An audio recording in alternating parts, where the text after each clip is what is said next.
João apertou a mão de Miguel com força, enquanto o notário lia o documento de adoção, sua respiração ofegante quando na sala fria do hospital em Lisboa. Em poucas horas, as 4 meninas gêmeas, abandonadas em um orfanato da periferia, tornaram-se legalmente suas filhas, um ato final de um homem à beira da morte que desafiava todas as convenções. Mas quando João fechou os olhos pela última vez naquela noite, deixando Miguel sozinho com as crianças, ninguém imaginava que aquelas meninas, anos depois, trairiam tudo o que ele representava, vendendo o legado de amor por uma herança disputada. Miguel acordou sobressaltado com o choro das bebês, o quarto ainda cheirando a remédios e desinfetante. Ele, um arquiteto de 50 anos que havia dedicado sua vida a João, agora enfrentava o peso de uma paternidade inesperada. As quadrigêmeas, Ana, Beatriz, Carla e Daniela, eram minúsculas, com olhos azuis idênticos que pareciam questionar o mundo ao seu redor. Ele as pegou no colo uma por uma, acalmando-as com sussurros, mas em seu peito, uma dor lancinante se instalava, como criar 4 meninas em uma sociedade portuguesa ainda impregnada de preconceitos contra casais como o deles. A família de João, conservadora e católica devota de Porto, já havia ameaçado contestar a adoção, alegando que um homem gay não era apto para ser pai. Miguel ignorou as ligações furiosas de parentes distantes, focando no que importava, honrar a promessa feita a João na cama de hospital. Elas serão nossa família, Miguel. Nosso legado contra o mundo, dissera João, com a voz fraca, mas firme. Agora, sozinho na mansão em Cascais, Miguel se via forçado a tomar decisões que mudariam tudo. Ele contratou uma babá, rearranjou sua agenda de trabalho e começou a navegar pelo labirinto burocrático para garantir os direitos das meninas. Mas à noite, quando o silêncio tomava conta, os demónios internos surgiam, e se ele falhasse? E se as meninas crescessem odiando por causa das fofocas da sociedade? Os primeiros meses foram um turbilhão de noites sem dormir e visitas médicas. Miguel levava as meninas ao pediatra em Lisboa, ignorando olhares curiosos de outros pais. São suas filhas? Perguntavam, e ele respondia com orgulho, sim, adotadas com meu companheiro. As respostas variavam de sorrisos forçados a comentários sussurrados sobre famílias modernas. A pressão social pesava, mas o verdadeiro conflito vinha de dentro. Miguel questionava se João havia tomado a decisão certa. Ele próprio havia lutado contra sua orientação sexual na juventude, em uma Portugal dos anos 80, onde ser gay significava esconder-se nas sombras. Agora, aos 50, com uma carreira bem-sucedida, ele via a adoção como uma vitória, mas também como uma bomba relógio. A família de João, liderada pela irmã mais velha, Teresa, uma viúva devota que vivia em Braga, enviava cartas ameaçadoras. Você não tem direito a nada disso. João estava delirando no fim, escrevia ela, exigindo a guarda das meninas e parte da herança. Miguel contratou advogados, gastando fortunas para proteger as crianças, mas cada batalha judicial o esgotava emocionalmente. Ele se via dividido entre o luto por João e a responsabilidade pelas meninas. Uma noite, após uma audiência tensa, ele desabou no sofá, chorando pela primeira vez desde o funeral. Porque você me deixou com isso, João, murmurou, sentindo o peso da solidão. Mas ao ouvir o choro de Ana no berço, ele se levantou, determinado. Ele as educaria com valores de aceitação, ensinando-as a lutar contra o preconceito que ele e João haviam enfrentado. À medida que as meninas cresciam, Miguel transformava a mansão em um lar cheio de risos e aprendizado. Aos 2 anos, elas corriam pelos jardins, chamando-o de Papai Miguel. Ele as matriculou em uma escola progressista em Lisboa, onde diversidade era celebrada, mas mesmo ali, os desafios surgiam. Outras crianças repetiam comentários ouvidos em casa, porque você não tem mamãe. Ana, a mais ousada das 4, respondia com punhos cerrados, defendendo sua família. Miguel intervinha, explicando pacientemente sobre amor em todas as formas, mas internamente, ele temia o impacto psicológico. Ele consultava terapeutas, lendo livros sobre criação de filhos em famílias LGBT, questionando cada escolha. Deveria contar a elas sobre João desde cedo. Ou proteger sua inocência. Ele optou pela verdade gradual, mostrando fotos do Papai João como um herói que as escolhera. Mas a pressão familiar não cessava. Teresa aparecia em visitas surpresa, trazendo presentes e sussurrando para as meninas sobre uma vida normal com tia. Miguel a confrontava, acusando-a de homofobia velada, mas cada encontro o deixava exausto. Você está roubando o futuro delas, gritava ela, e Miguel respondia, estou dando a elas um futuro sem mentiras. Essas confrontações o forçavam a refletir sobre suas próprias inseguranças, era ele egoísta por manter as meninas longe da família tradicional. Os anos passavam, e as quadrigêmeas se tornavam meninas vibrantes de 8 anos. Miguel as levava a viagens pela Europa, ensinando-as sobre a arte e história, mas sempre voltando a Portugal, onde as raízes de João estavam. Em uma viagem a Porto, Teresa armou uma emboscada, convidando as meninas para um almoço sem Miguel. Ele descobriu tarde demais, correndo para confrontá-la.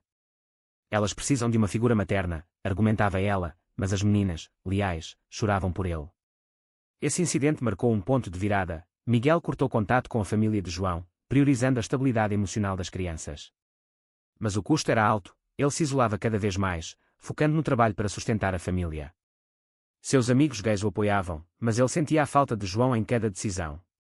Estou fazendo o certo? Questionava-se nas noites insones. As meninas, percebendo sua tristeza, o abraçavam coletivamente, prometendo: nós te amamos, papai. Essas palavras o fortaleciam, mas o conflito interno persistia, quanto tempo até que o mundo exterior as corrompesse. As quadrigêmeas entraram na adolescência, e a mansão em Cascais, outrora um refúgio, tornou-se palco de tempestades emocionais. Ana, agora com 14 anos, a líder natural do grupo, questionava tudo: por que não podemos ver a tia Teresa? Ela diz que você nos esconde por egoísmo.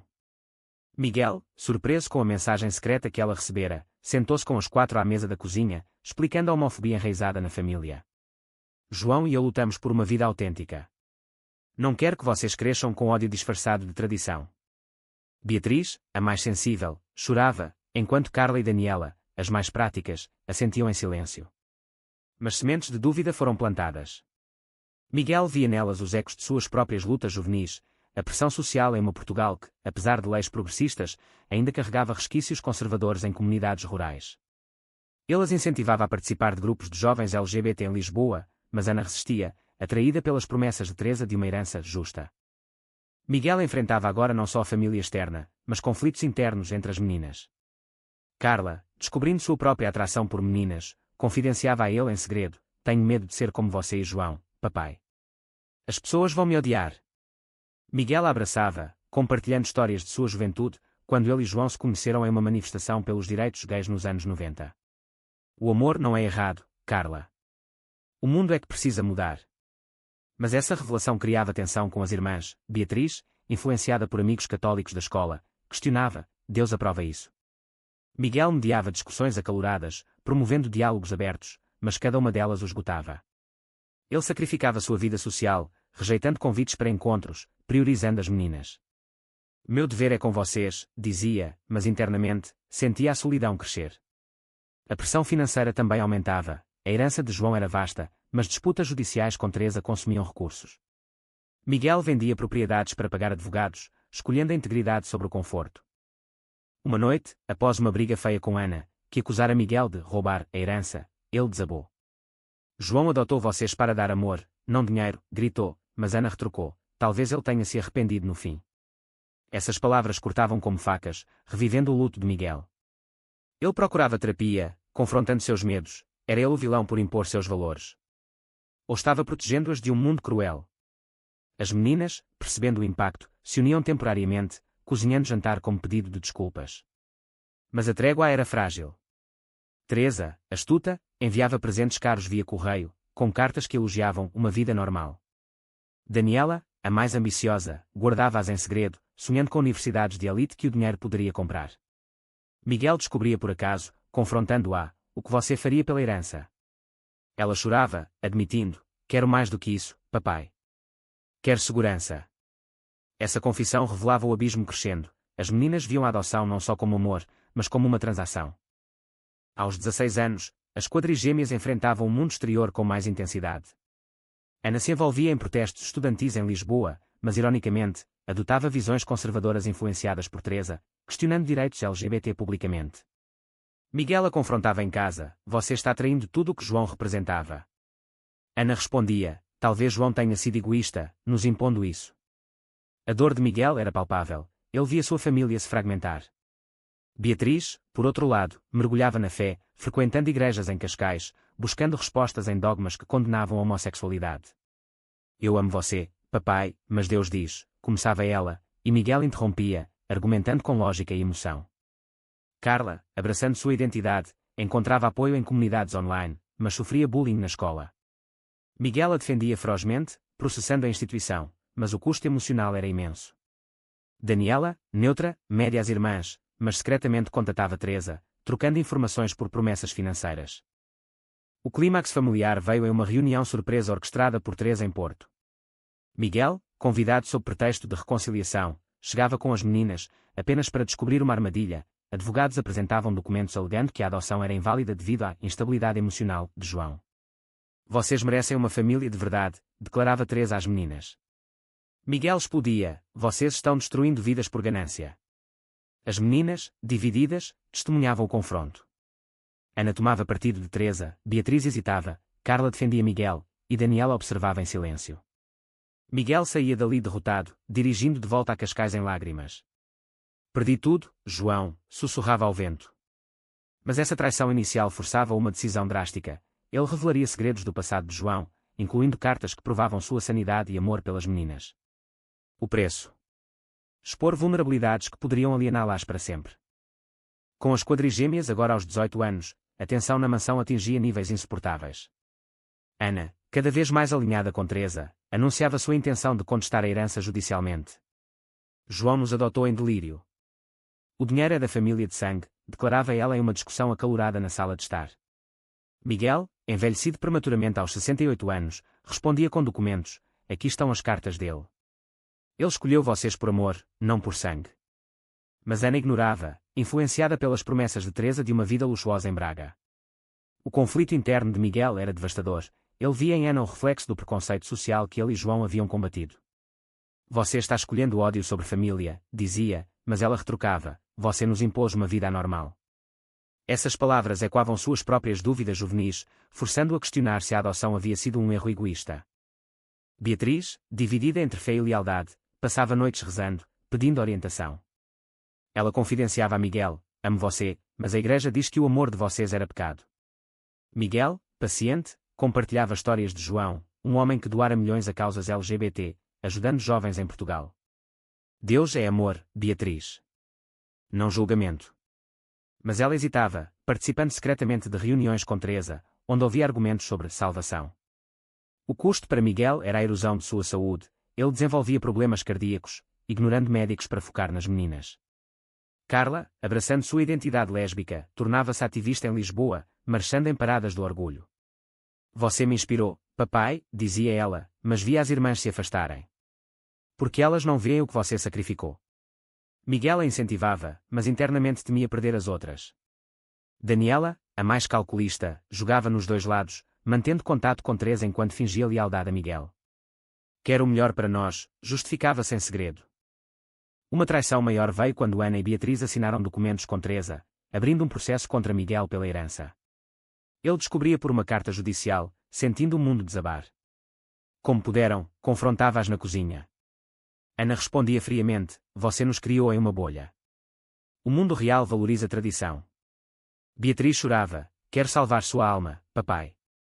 Carla defendia Miguel, vocês estão destruindo ele. Daniela média, mas sua ambivalência revelava cumplicidade. Miguel, devastado, isolava-se no quarto de João, relendo diários antigos. Nós sonhávamos com uma família unida contra o preconceito, escrevia João. Miguel decidia lutar, contratando os melhores advogados, mas o preço era vender a mansão. Estou perdendo tudo por vocês, dizia às meninas, mas apenas Carla o apoiava. O conflito moral o consumia, perdoar ou cortar laços. No tribunal em Lisboa, o drama se desenrolava. Teresa testemunhava, João estava moribundo, influenciado por Miguel. As meninas merecem uma educação católica. Miguel contrapunha com evidências, vídeos de João lúcido, expressando desejo de adoção. As meninas eram chamadas a depor. Ana falava contra, crescer com dois pais gays nos isolou. Beatriz ecoava, senti falta de uma mãe. Carla defendia, Miguel nos deu amor incondicional. Daniela hesitava, quero justiça financeira. Miguel ouvia, coração partido, percebendo como a sociedade moldara suas visões. Fora do tribunal, manifestantes LGBT apoiavam Miguel, mas a mídia sensacionalista rotulava-o como o viúvo manipulador. Ele enfrentava assédio, questionando sua resiliência. Valeu a pena, João, murmurava sozinho. Após meses de audiências, uma reviravolta, documentos revelavam que João havia deixado uma cláusula secreta na herança, condicionando-a à unidade familiar. Se houver divisão, tudo vai para a caridade LGBT, lia o juiz. As meninas, chocadas, confrontavam suas escolhas. Ana enfurecia, ele nos manipulou até do túmulo. Miguel explicava, ele queria nos unir. Mas o dano estava feito, laços rompidos. Miguel, exausto, vendia bens para pagar dívidas, mudando para um apartamento modesto em Lisboa. Carla ficava com ele, enquanto as outras se mudavam para Teresa. O preço da traição era a fragmentação. Miguel perdia 3 filhas, mas ganhava clareza sobre lealdade. O amor não pode ser forçado, refletia, mas a dor persistia. Aos 20 anos, as quadrigêmeas viviam vidas separadas, o legado de João e quando em suas escolhas. Ana, morando com Teresa em Braga, abraçava uma vida conservadora, casando-se jovem com um homem aprovado pela família. Finalmente normal, declarava ela em cartas raras a Miguel. Mas internamente, dúvidas a corroíam, memórias de abraços de Miguel a faziam questionar se o dinheiro valera a perda. Beatriz, entrando em um convento em Porto, buscava redenção, mas noites de insônia a faziam recordar discussões com Miguel sobre amor divino. Fui certa em julgar, perguntava-se. Carla, em Lisboa, tornava-se líder ativista, fundando um grupo de apoio a jovens LGBT, homenageando Miguel. Você me ensinou a lutar, dizia em visitas frequentes. Daniela, a mais pragmática, usava sua parte da herança para estudar negócios em Madrid, mas sentia o vazio da família quebrada. Ganhei dinheiro, perdi tudo, admitia em diários. Miguel, agora aos 70, vivia modestamente, trabalhando meio período como consultor. Ele visitava o túmulo de João semanalmente, compartilhando atualizações. As meninas escolheram seus caminhos. Dói, mas entendo. O conflito interno evoluía para a aceitação, mas o preço da adoção marcara saúde frágil, solidão. Amigos o incentivavam a namorar, mas ele recusava. Meu coração pertence a João e às meninas. Uma carta anônima de Daniela o surpreendia. Sinto falta de você, papai. Foi um erro. Ele respondia, convidando-a para um café, mas ela hesitava, presa à lealdade a Teresa. Ana, em uma crise matrimonial, ligava pela primeira vez em anos. Meu marido é como Teresa, controlador. Entendo agora. Miguel ouvia, oferecendo conselho sem julgamento, mas o dano era profundo. Vocês pagaram um preço alto pela traição, dizia gentilmente. O reencontro veio em um evento inesperado, o aniversário de 70 anos de Miguel, organizado por Carla em um café em Lisboa. Ana parecia hesitante, Beatriz em roupas civis, Daniela com presentes. Viemos pedir perdão, anunciavam. Miguel, emocionado, as abraçava, mas confrontava. Vocês escolheram dinheiro sobre amor. Por quê? Ana admitia, medo do preconceito que você enfrentou. Beatriz confessava, minha fé me cegou. Daniela, ambicão me guiou. Carla observava, orgulhosa. Mas Teresa, descobrindo, ameaçava cortar apoio financeiro. As meninas enfrentavam uma escolha final, reconciliar ou manter a divisão. Ana decidia ficar, Beatriz retornava ao convento dividida, Daniela prometia visitas. O preço da reunião era confrontar traumas, discussões reviviam feridas, mas também curavam. Miguel via nisso o verdadeiro legado de João, crescimento através da dor. Anos depois, com as meninas aos 25, o ciclo se repetia em novas formas. Ana divorciava-se, voltando a Cascais para ajudar Miguel, agora com saúde declinante. Quero compensar, dizia, mas Miguel advertia, o passado não se apaga. Beatriz deixava o convento, questionando dogmas, e se juntava a Carla em ativismo. Você tinha razão, papai, admitia. Daniela, bem-sucedida, doava parte de sua fortuna a causas LGBT, homenageando João. Mas tensões persistiam, Teresa processava novamente, alegando manipulação. Miguel, fraco, delegava a Carla, lute por nós. As meninas uniam-se pela primeira vez, defendendo no tribunal. Ele nos deu tudo, testemunhavam. O juiz decidia a favor, mas o custo era exaustivo, Miguel hospitalizado por estresse. No hospital, as 4 ao seu lado, Miguel refletia sobre a jornada. João queria que vocês vissem o valor do amor autêntico, dizia fracamente. Elas choravam, prometendo unidade. Mas o choque revelava-se, em seu testamento, Miguel deixava tudo para caridade, exceto itens pessoais.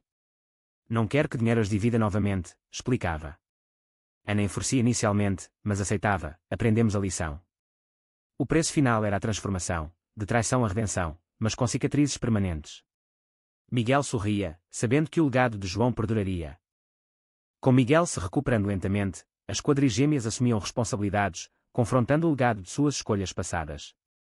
Ana, agora uma mãe solteira, educava seu filho com valores de aceitação, e quando lições de Miguel. Não repetirei erros, prometia em visitas diárias. Beatriz, trabalhando em ONGs em Porto, reconciliava fé e direitos humanos, Deus ama todos, pregava, inspirada por João. Carla expandia seu ativismo, convidando irmãs para eventos em Lisboa, fortalecendo laços. Daniela, de volta de Madrid, investia em projetos sociais, reparando danos financeiros. Mas sombras persistiam. Teresa, amargurada, espalhava rumores na mídia, rotulando as meninas como traidoras da tradição. Elas enfrentavam backlash social, perdendo amigos conservadores, mas ganhando aliados na comunidade LGBT. O preço da autenticidade, comentava Miguel, orgulhoso. Uma crise final testava sua unidade, uma reportagem sensacionalista revelava detalhes íntimos da vida de João e Miguel, expondo cartas pessoais. Ana, furiosa, processava o jornal, eles merecem privacidade. Beatriz defendia publicamente, amor não é escândalo. Carla organizava protestos, Daniela financiava. Miguel, do leito, assistia, vocês cresceram. O resultado? Vitória judicial, mas com custo emocional, reviver traumas. As meninas, unidas, visitavam o túmulo de João coletivamente pela primeira vez, depositando flores. Obrigada por nos escolher, sussurravam. Miguel juntava-se, fechando o ciclo, ele ficaria orgulhoso. Mas o choque culminava quando descobriam que Teresa, em testamento, deixava sua fortuna às meninas, com uma nota, perdoo, mas nunca entendi. Elas decidiam doar tudo a causas LGBT, honrando João e Miguel. Não precisamos de dinheiro envenenado, declaravam. Nos anos finais de Miguel, a família reconstruída celebrava pequenas vitórias. Ele via netos crescendo em um Portugal mais inclusivo, graças a lutas como as delas. Vocês pagaram caro, mas mudaram, dizia. Ana refletia, traímos por medo, mas aprendemos. Beatriz, fé sem amor é vazia. Carla, lutamos como você.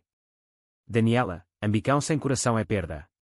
Miguel, aos 80, falecia pacificamente, deixando um legado de resiliência. As meninas, agora mulheres maduras, continuavam sua jornada, questionando escolhas. A sociedade portuguesa, evoluindo, via nelas um exemplo de transformação através da dor. Mas o debate perdurava, foi certo priorizar tradição sobre amor autêntico.